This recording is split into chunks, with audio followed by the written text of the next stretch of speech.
अस्सलाम वालेकुम। नया दौर के साथ मैं हूं सबीउल हसनैन। नाज़रीन, 26वीं आईनी तरमीम पर उसका प्रोसेस मुकम्मल हो चुका है और उसका गैजेट नोटिफिकेशन भी जारी कर दिया गया है। 26वीं आईनी तरमीम के बाद आज सुप्रीम कोर्ट ऑफ पाकिस्तान में पाकिस्तान तहरीक इंसाफ के इंट्रा पार्टी इलेक्शन से मुतल्लिक नज़रसानी दरख्वास्त पर समाअत थी और ये आईनी तरमीम के बाद कोई भी ऐसा सियासी नोयत का पहला मुकदमा है जिसकी आज समाअत हुई है। चीफ जस्टिस काजी फईसा की सरबराही में 3 रुकनी बेंच ने समाअत की है और अभी आईनी तरमीम का मुसवदा काबीना ने मंजूर भी नहीं किया था। उससे पहले ही पाकिस्तान तहरीक इंसाफ ने लार्जर बेंच बनाने की दरख्वास्त की थी और मामला प्रैक्टिस एंड प्रोसीजर एक्ट के तहत जो कमेटी है 3 रुकनी जजेस की उसके सामने रखने की इस्तदा की थी। आज की समाअत में क्या हुआ इस पर आज हम बात करेंगे और इसके साथ साथ एक और केस क्लाइमेट चेंज से मुतालिक केस था जस्टिस मंसूर अली शाह की सरबराही में बेंच ने सुना और उसमें बड़े जुबानी किस्म के रिमार्क्स आईनी तरमीम से मुतालिक और आईनी बेंचेस से मुतालिक हमें सुनने को मिले।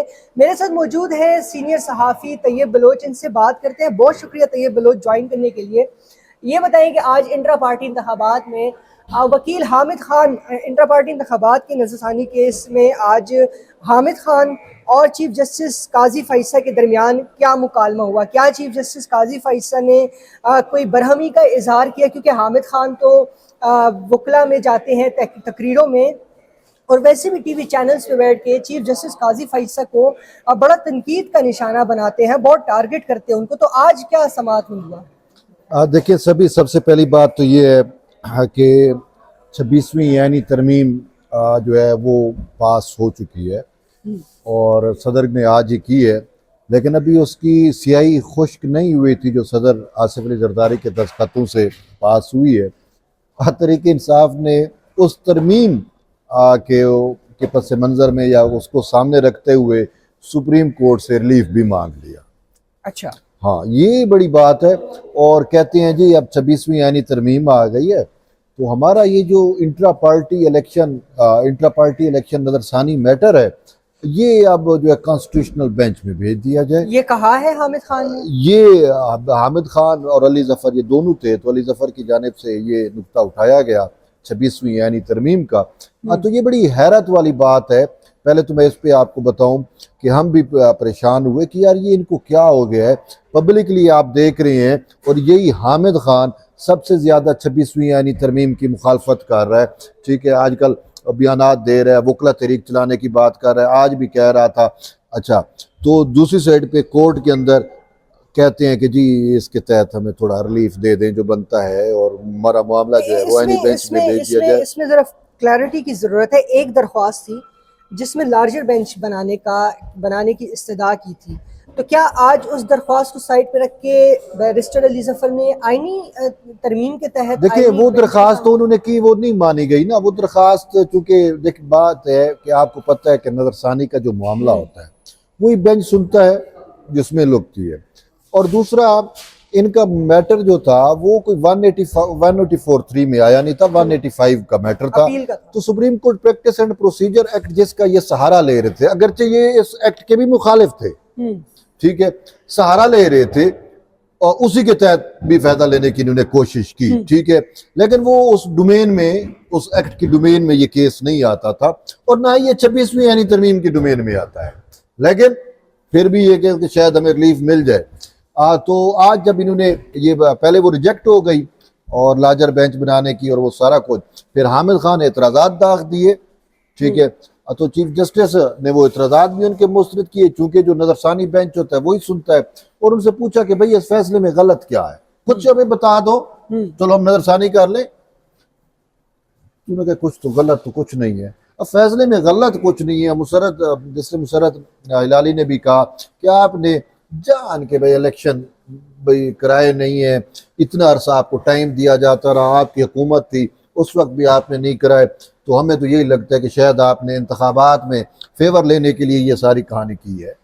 और लोग अब सोचने में भी मजबूर हो गए हैं कि अगर इनसे इंतखाबी निशान बल्ला ना जाता, इलेक्शन कराए होते तो शायद इतना कुछ भी इनको ना मिलता। हमदर्दी का बयानिया भी बनाया और हमदर्दी का वोट भी ले लिया ना, ठीक है ना। तो ये असल सूरत हाल थी। फिर जब इन्होंने देखा कि हमारा कोई दाव पेच नहीं चल रहा, तो इन्होंने फिर 26वीं आईनी तरमीम की बात की। अली जफ़र ने हामिद खान के कान में कुछ कहा, फिर उन्होंने जो है अली जफ़र ने कहा कि सर वो 26वीं आईनी तरमीम आ गई है। तो चीफ जस्टिस ने कहा कि मुझे तो नहीं पता, उस टाइम सदर ने दस्तखत भी नहीं किए थे। सही।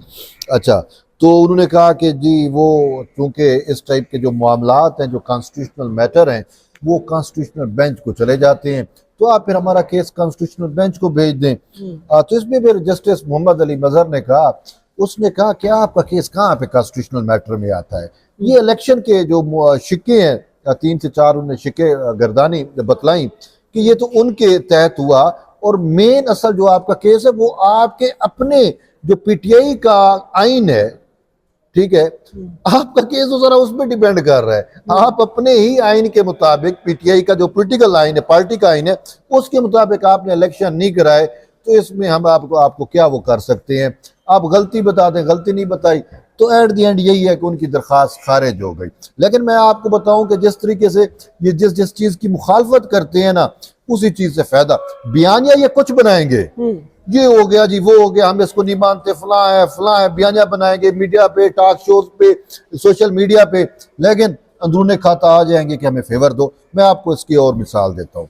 याद है आपको नैब तरमीमी एक्ट था, वो खुद बानी चेयरमैन तरीके इंसाफ ने चैलेंज किया हुआ था, और जब सुप्रीम कोर्ट ने वो एक्ट बहाल कर दिया, उसकी तौसीक कर दी, पार्लियामान ने भाई एक्ट ठीक बनाया है, तो सबसे पहले दरखास्त किसकी आई थी? इमरान खान की आई थी। ठीक है ना। ये इनका असल चेहरा ये है, लेकिन अवाम को बेवकूफ़ बनाते हैं। कहते थे जी ये नैब तरमीमी एक्ट जो है ये जरदारी और नवाज शरीफ फ़ायदा उठाएंगे। हमने देखा कि उससे फ़ायदा उठाने की पहली दरख्वास्त तो मसूफ इमरान नियाजी की जानिब से दी गई थी। तो ये परसेप्शन कुछ बनाएंगे। हामिद खान को देख लो, यहाँ पे कुछ कह गए, इधर मीडिया टॉक में जो है वो 26वीं तरमीम के खिलाफ जो है ना वो गोलाबारी उन्होंने शुरू की हुई थी। सही। अंदर कुछ और थे। तो ये इनके हकीकतें हैं।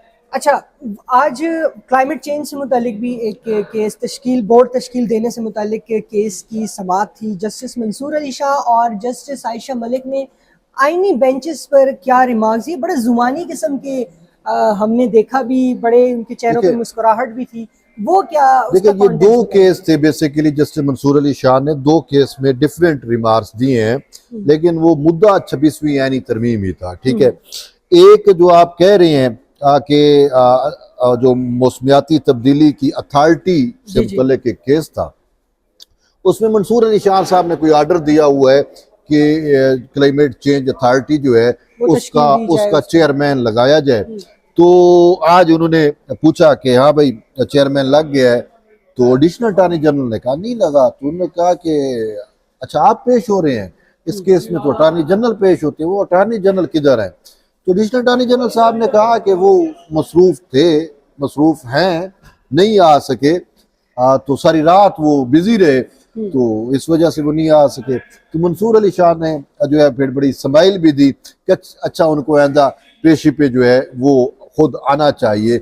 अब आपको पता है, हमें पता है कि अटॉर्नी जनरल कहाँ पे मसरूफ थे। कल जब हमने सेनेट में भी देखा कि वजीर कानून के साथ बैठ के मुसवदे पे बातें मुशावरतें कर रहे थे, और कौमी असम्बली में भी वो बिजी थे, और रात गए तकरीबन 2 बजे 3 बजे तक वो बैठे हुए। तो अब ये मंसूर अली शाह भी देख रहे थे सारा कुछ, तो इस वजह से उन्होंने ये एक बात की। और एक दूसरा मैटर था, वो था मुसाबती कमीशन से मुतल्लिक।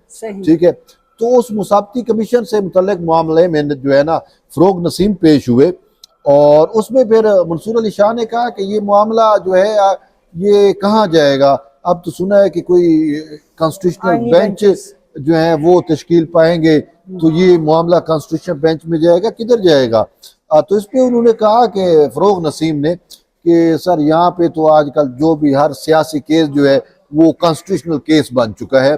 तो इस पे मंसूर अली शाह ने कहा कि अब केसेस तो साफ ज़रा आए रोज सवाल तो उठेंगे कि ये केस जो है ये इस अदालत में सुना जाएगा या कॉन्स्टिट्यूशनल बेंच में जाएगा। फिर उन्होंने कहा कि शायद वक्त के साथ साथ हम भी अंडरस्टैंड कर लें, और अभी तो हमें भी नहीं पता, जब हमें भी समझ आ जाएगी तो फिर ही कुछ होगा।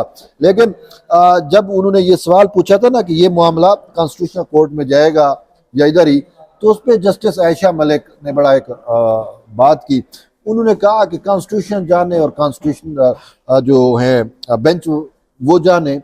और फिर उन्होंने कहा कि आप अगर तरमीम पढ़ ले, 26वीं आईनी तरमीम पढ़ ले, तो उसका आर्टिकल 199 में लिखा हुआ है कि कौन से केसेस जो है वो कौन से बेंच में जाएंगे। तो ये आज जो है वो जस्टिस मंसूर अली शाह और जस्टिस आयशा मलिक ने बड़े दिलचस्प जुमलों में जो है वो 26वीं आईनी तरमीम जस्टिस आयशा मलिक ने कहा कि आप जाने और आपके आईनी बेंचेस जाने। हाँ, इस बात से आपको क्या लगता है, आप अपने तजर्बे की बुनियाद पे बताएं, अगर तो चीफ जस्टिस के ओहदे पे जस्टिस मंसूर अली शाह को नामजद नहीं किया जाता तो क्या जस्टिस मंसूर अली शाह इस्तीफा दे देंगे, सुपरसीड हो जाएंगे? तो देखिए इस्तीफा दे देंगे और फिर उनके साथ साथ बाकी जो उनके साथ के जो जजेस कंसिडर किए जाते हैं वो भी इस्तीफे, क्योंकि अब बाज़गश्त तो है इस्तीफे आने की, तो क्या इस्तीफे दिए जाएंगे या नहीं? आप क्या प्रेडिक्ट करते हैं? देखिए मंसूर अली शाह फैमिली वाइज तो बहुत स्ट्रांग है, ठीक है।